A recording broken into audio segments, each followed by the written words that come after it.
नमस्कार, मैं श्वेता आपका वीवी न्यूज में स्वागत करती हूं। तो चलिए रुक करते हैं आज की प्रमुख खबर पर। घोटाला रीवा जिले में नागरिक आपूर्ति विभाग निगम और विपणन कार्यालय ने नियम विरुद्ध तरीके से अनियमित भुगतान 110 करोड़ का किया है, जिसको लेकर हम लोग आज कमिश्नर कार्यालय पर गए थे। हमारे साथ विनोद शर्मा जी, सोलू तिवारी जी हैं। इसका मामला इस प्रकार है कि जिला आपूर्ति निगम, नागरिक आपूर्ति निगम नान और विपणन के अधिकारियों ने रीवा जिले के सोसाइटी से गोदामों की दूरी अधिकतम दूरी दिखाकर, उदाहरण के तौर पर यदि रीवा से कलेक्ट्रेट 2 किलोमीटर है तो इसकी 20 किलोमीटर दूरी दिखाकर इस प्रकार 129 सोसाइटियों से गोदामों में ले जाने का पैसा दूरी डबल दिखाकर भुगतान किया।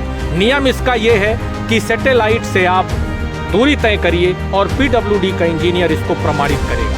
एक, इन्होंने दूरी दिखाकर भुगतान किया। दूसरा, 2014 से 2022 के बीच उन्हीं ठेकेदारों को, जबकि वो ठेकेदार ब्लैक लिस्टेड थे, इसके बाद रिपीट करके उन्हीं ठेकेदारों को, उन्हीं ट्रांसपोर्टरों को इन्होंने पैसा भुगतान किया।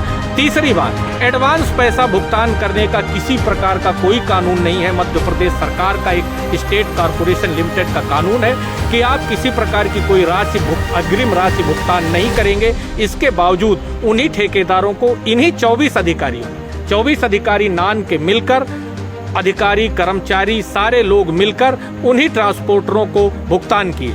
तीसरा, 54.4% अधिक SOR पर भुगतान किया। और चौथा मामला है, जैसे रीवा से छतरपुर की दूरी 250 किलोमीटर है, तो इसको इसी कागज में कहीं 500 किलोमीटर, कहीं रीवा से छतरपुर 650 किलोमीटर और कहीं रीवा से छतरपुर 700 किलोमीटर। तो इस प्रकार रीवा जिले में, और चौथा और आखिरी है कि बिना टेंडर के उन्हीं ट्रांसपोर्टरों को एडवांस राशि भुगतान किया गया। हम आपके सामने ये बात रखना चाहते हैं कि रीवा जिले के अंदर जब 2014 से 2022 तक उन्हीं ट्रांसपोर्टरों को, वही अधिकारी, ब्लैक लिस्ट अधिकारियों को, ब्लैक लिस्ट ट्रांसपोर्टरों को आप भुगतान कर रहे थे, तब आपने कार्यवाही क्यों नहीं की? श्रीमती इला तिवारी अपर कलेक्टर थीं, उनके नेतृत्व में 8 अधिकारियों का पैनल बनाया गया। इला तिवारी जी का ट्रांसफर हो गया तो शैलेंद्र सिंह जी अपर कलेक्टर ने इस रिपोर्ट को सबमिट किया। 1 वर्ष से ज़्यादा कलेक्टर के पास ये रिपोर्ट पड़ी है।